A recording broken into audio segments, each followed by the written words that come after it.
Hi, everyone. Thanks for listening to the Climbing Business Journal podcast. I'm John Bergman, your host for today's episode. And if you've listened to the previous episodes of the CBJ podcast, you know that the aim is to inform and connect and inspire people who work in or with climbing businesses. And that's certainly all present in today's episode. But I want to start with a question. How would your parents have responded if you had told them, Mom, Dad, I want to open a climbing gym? Or if you're a parent, how would you respond if your kid posed that dream to you? That's exactly what happened with Crux Climbing in Alabama. Today's guest, Jackson Scott, told his parents that he wanted to open a climbing gym. And although there was a lot of hard work along the way, the end result was Crux Climbing, opened and operated and co-owned by Jackson and his parents. It was a family dream that became a family reality. So I wanted to talk to Jackson about all of that, but I also wanted to talk to him about what he learned in the gym's first year or so of operations. What were the biggest challenges? What were some of the biggest lessons, especially when it came to navigating the business and family dynamics? So I hope you find Jackson's story and his dream to start a climbing gym informative and inspiring. Here's my conversation with Jackson Scott. CBJ and this podcast wouldn't be possible without our sponsors. Vertical Solutions leads the evolution of rock climbing gyms through their passion for climbing and tangible artistry. They proudly produce walls, floors, holds from multiple brands, and offer consultation. Through superior craftsmanship and unparalleled aesthetics, Vertical Solutions pushes the boundaries of what a climbing gym can be, bringing exceptional projects to life from start to finish. Learn more at vsclimbinggyms.com. True Blue is the only auto belay with magnetic braking. They're proud to be the official auto belay of USA Climbing, and True Blues can be found on climbing walls across the world. Their one-of-a-kind, no-delay belay program will automatically ship you a ready-to-hang True Blue before your current one is due for service. Learn more at headrushtech.com. Jackson, thanks so much for coming on to the podcast today. And I want to start by saying how much I enjoy Crux Climbing's backstory, which I wrote about when the gym opened. You and I chatted, I guess, a little more than a year ago at this point. But basically, you got interested in climbing to the point where you even built a home wall. And around that time, you also headed to college at the University of Alabama in Tuscaloosa. And you noticed that there wasn't really a commercial climbing gym for the people around that city and for the students at the university. So you had this idea to create a gym, to build a climbing gym. You told your parents about that idea, and the end product of that dream was eventually Crux Climbing. So I guess the first question, when you sat your parents down and you explained to them that you wanted to open a climbing gym, what was that conversation like? And what was maybe the aspect of your pitch to them, for lack of a better word, that prompted your parents to get on board and to be supportive in you realizing this dream? Absolutely. Also, thank you so much, Sean, for reaching back out. It's good to see you. And I guess the answer to that would just be at first, they didn't even know really what climbing was. They just knew like, oh, it's climbing. Even after I built the home wall, watching me, they kind of understood, but not really. So my first goal was when they sat me down actually, and they were like, hey, you need to kind of figure out what you want to do and get out of the house. And I was like, okay. That's when I pitched it to them. I set it up as I just explained the whole culture of climbing and how it was like a community I'd never seen before. And everyone was super friendly and, competitive, but a different type of competitiveness that I had never seen before. So I showed that to them and they really liked that. And I showed them, my home wall with how it was set up. It was just a simple wall, but it had a couple different angles and it was enough. And I was just like, we just need to blow this up just a little bit, nothing crazy, because, they didn't even know what a bigger commercial gym looked like. So I, showed them what the top of the line gym was, and then kind of like what the 90s style, like just really small, tight knit gym that's like, maybe wood holds that were made with like an angle grinder or something. And that's kind of like what my home wall was too. It was a lot of like homemade stuff.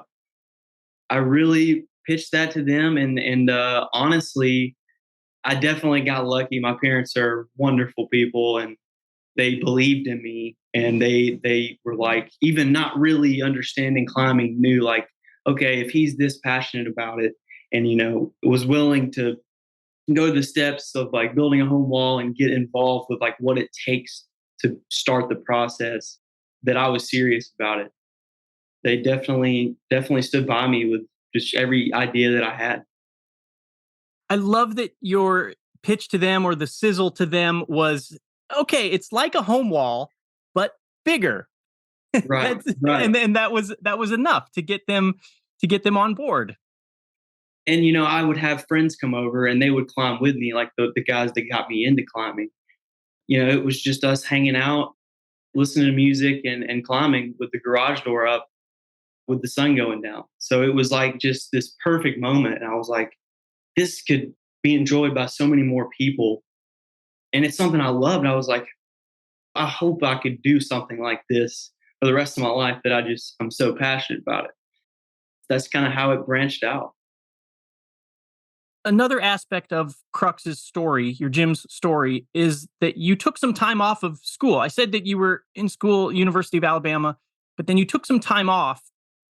And I remember the last time you and I talked, you explained to me that building the climbing gym became your de facto education in a way. Definitely. So I'm curious if you can elaborate on that a little bit and explain what was educational about building a climbing gym, because we can say it's just a home wall but bigger, but of course anybody listening and you know that it's way more than that. So can you chat about that a little bit? I've always struggled in school just with taking tests and things like that, just the pressure of it all. It definitely is a hard thing to do. And I wanted to give it a shot. I didn't want to not try. That's always been like my motto, is I'd rather try and fail than never try. So I came to the University of Alabama, and I really had a great time here. And I love the university and I love the town. And got to the point where I guess I matured just a little bit, and I was like looking at the money side of things. And I was like, well, if I'm spending all this money and I'm not, I really don't even know what I want to do. I did know I was in, school for business. I was just general business. I still didn't have an idea, but I knew that I wanted to start a business of my own. And then with climbing, it's just like, it's one of those things, you never see it until all of a sudden it's just right in front of you. And I'm like, that's it. But definitely, like you were saying, I knew that I would rather try to do something like just physical. Like I don't know what it was. I was just sitting in class and I couldn't, I was having a hard time paying attention. And when I went home and I got this idea, I knew right off the bat that like I would have so much more experience just dealing with people and talking with people, and just, renovation side of things. I honestly looked at real estate and doing that as a hobby, or not as a career. And I like the renovation side of that. So I was like, well, that has a little bit of that in it, some build, and like you take this existing building and turn it into something different. There's been so many things that I've never thought I would get to learn and have the opportunity to have some experience with. Well, you mentioned the business aspect, and one of the most intriguing aspects of your gym's creation and its operation to me is that it is a family business. It is a family affair between yourself and your parents operating it.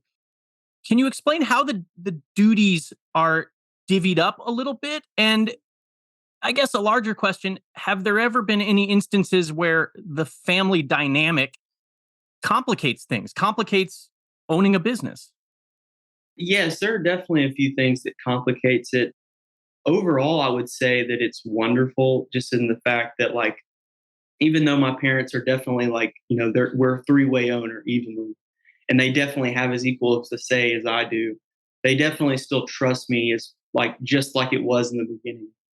They know that I'm the one that's here and like I can just kind of see, the flow of, everything that's happening and what needs to be changed. They live 2 hours away. So if I do need help with something, whether it's at the bank or taking care of a certain bill or, I just don't have time for something, it does get difficult just having time for everything. That's the number one difficulty with it all. But I have been able to hire a few employees, students that are at the university that are very passionate about climbing, and they've helped me out a tremendous amount when I needed it. Let's talk about the gym's first year of operation. Survey the operation as you look back on it now, or maybe even before that, as you remember getting ready to open the gym. And then as you look back on it now, how has the first year or so of operating the gym been similar or different to what you expected it would be? I was really scared at first, like right before we opened, obviously just to have people in here. I was like, oh no, I've got to get the name out and get people here. Because I knew if I could get them here that they would see the same vision that I saw and would enjoy it and hopefully want to, start to build a community and friends and whatnot. And that's what I was gonna say is I've seen change the most. In the first year, it was just me building relationships and people coming in and just they had a lot of questions like, "Oh, is this a family business or is this a chain?" And I would kind of give them just a quick backstory and just because they didn't know. They're like, "Well, do people do regular workouts here or do they just climb?" Some people, didn't even know what just a bouldering gym was. So there was a lot of things to explain, but for the most part, it was great.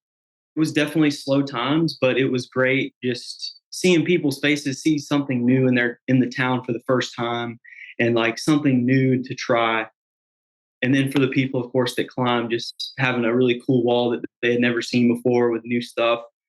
Because the university definitely has a couple walls, and it's just very difficult for them to staff it and have the hours for even people just in the town to come in. It's just a difficult situation. The difference now and then is there's definitely more members and there's more traffic and whatnot. And I think that's just based off of word of mouth and people finding out about it. But definitely it's the relationships. I am the owner and I'm trying to save money and pay the bills and that's why I work so much, just myself. But it's awesome because I'm able to go out there and climb and get to know the members on like a personal level, have relationships with them. So it's like I'm not just seeing customers come in, I'm seeing friends come in because now all my friends have moved out of town, from college and it's just me. But I've built all these new friends in the gym and it's not even like I see it as work anymore. It's just like I'm going to the gym, I'm working, but at the same time, I've got all these friends here and they're giving me really good, honest feedback too, just about everything. Like, hey, this doesn't really work over here, change this. And that's what really helps me with just the flow of everything. Can you give any specific example of some feedback that somebody's given you or a recommendation or something like you said that you had to change or do differently that has evolved over this past year? Definitely a couple things. Something as simple as like where the weights are located, just changing and making room for that. Just more inviting area in the next to things like it's next to the moon board now, so it's kind of like right next to the training area. And then all the way down to like how the routes are. Like, hey, do y'all like just the wall packed full, like more routes, opposed to like the wall looking pretty, and having defined routes with really good looking lines. things like that. And also just like small stuff like, hey, could we get some Gatorades in here, or, refreshments, things like that. We didn't really have like a request for this, but small things that we've added is like, a projector just to have on for games and things. Just more things that are other than climbing that people can do there is kind of what the gist has been, just so that they can just hang out and not just climb. You're talking a lot about like the community and the clientele, and Crux is modestly sized, certainly compared to some other gyms around the country. It's 5,000 square feet. I think I remember you telling me that the bouldering walls were about 12 feet tall, maybe 55 feet in length, and it Yes. is bouldering focused, so there are no ropes. So, how does a gym that's modestly sized like that approach programming? In other words, how do you maximize the space? Because there Mhm. are people that are climbing on their own. There are people, like you said, university students that want to come in and use the space, maybe train a little more methodically. There's a lot of different people and kind of different types of clientele to pack into that relatively small space. How do you Yeah. do it? So we have a wall, as you said, that was a perfect description. It's 12 foot tall and it's about 55 foot long, and it's got a good mat that comes out. On the other side of the wall, directly across from that, is the moon board. Then, like I said, we put the weights right next to it, and then right next to that, we have some Olympic rings, kind of just hanging from a beam. So everything is, definitely it's packed in, but it's also like it's got its own area. And here recently, we actually added a Grandmaster grasshopper board to the back wall where the weights used to be. So it's kind of like dead center of the gym. Like right when you walk in, it's like the first thing you see. That's one way we've done it is the grasshopper board. I did a lot of research on as far as like different training boards and what we really needed. And I was kind of torn because I was having, some kids come in and new beginners, and it's really hard to cater, like you were saying, to a wide genre of like climbers, beginners all the way to like, expert.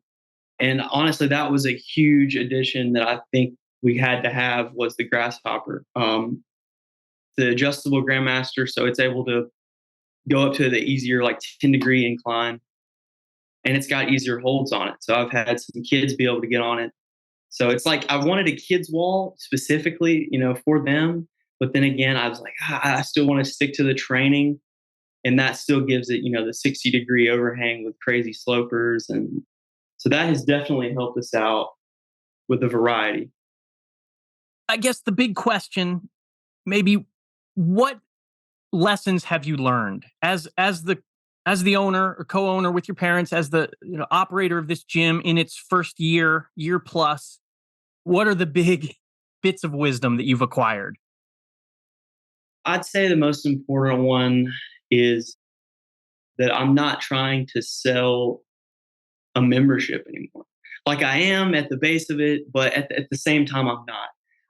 I'm selling, climbing to the person. I'm just trying to get that person into the community because just how I've seen it's changed the way I think in my whole life.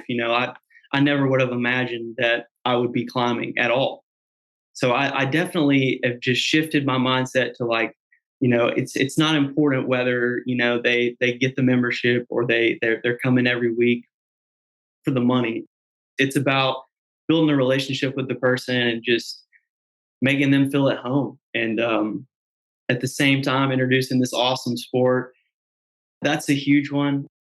I've definitely learned that it's just takes a lot more time and energy than you ever think it will, but it's all worth it for sure. Just seeing the community grow, from something that like it was never here in just a matter of 2 years, it's grown into this really cool community of people that, it was here, just needed a place to bond. What is the most time consuming aspect of it all? For me personally, Mhm. the most time consuming aspect for me is probably vacuuming, as funny as that sounds. And it's weird. A lot of people don't like loose chalk, and a lot of gyms don't allow it. But I was like, oh, that's climbing. You got to be dirty. You got to have a bunch of loose chalk everywhere. and I've paid the price for it. I've ended up vacuuming hours and hours. But at the same time, if it lets the climber feel like he's a little bit closer to outside, I'll do it. So that's one thing. But of course, just the hours. We're open almost all week except for Sunday. Just the hours definitely add up, like 70 plus a week. You haven't changed your idea now to only to being liquid to liquid chalk. You still allow, after all the vacuuming, you're still up for allowing loose chalk in the gym. Still up for it. Yeah, it's a lot of vacuuming, a lot of work, but it's too much fun.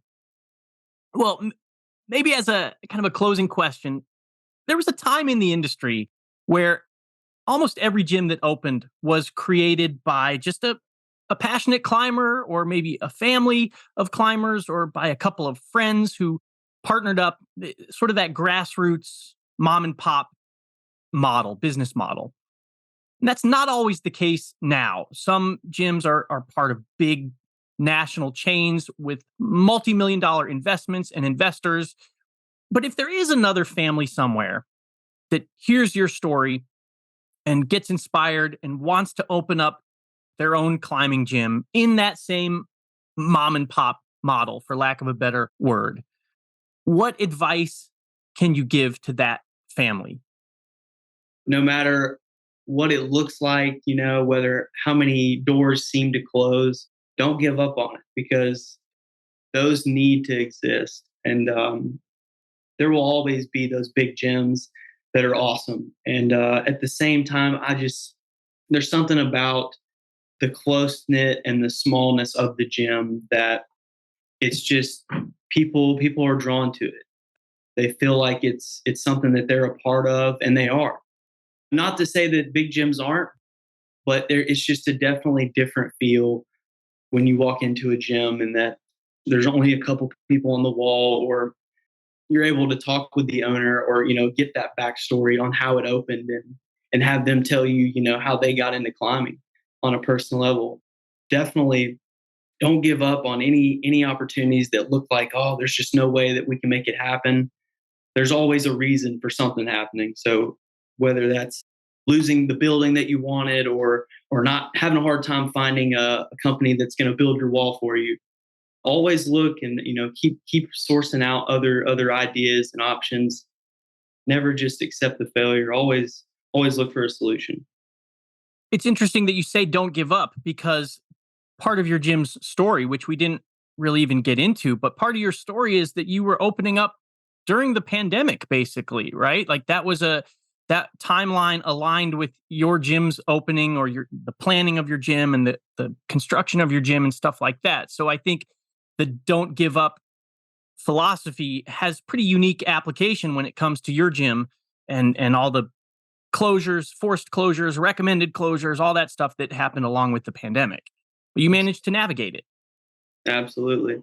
It was definitely a hard time, and it's something that, nobody was ready for, and we definitely did not expect. But like I said, we were like, we're not going to let this stop a dream come into light. And especially when it is something for people to enjoy. It's not just like a personal dream. It's something for a lot of people. Yeah.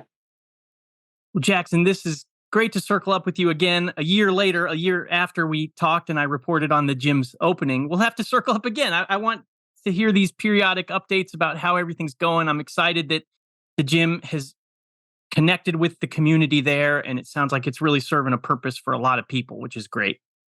Absolutely. Yes. Thank you so much, John. And I appreciate it. We will continue to grow. And hopefully when we talk to you next, we'll have some more stories and some more things to offer. Thanks for listening to today's episode about crux climbing in Alabama. Thanks to Jackson Scott for coming on the show. And thanks to our sponsors. Be sure to tune in next time. We'll have another show soon with another guest. And if you're digging the podcast, it helps us if you spread the word. Tell your climber friend, tell your belayer, tell a coworker, give CBJ a follow on Instagram, all that stuff. We'll see you next time.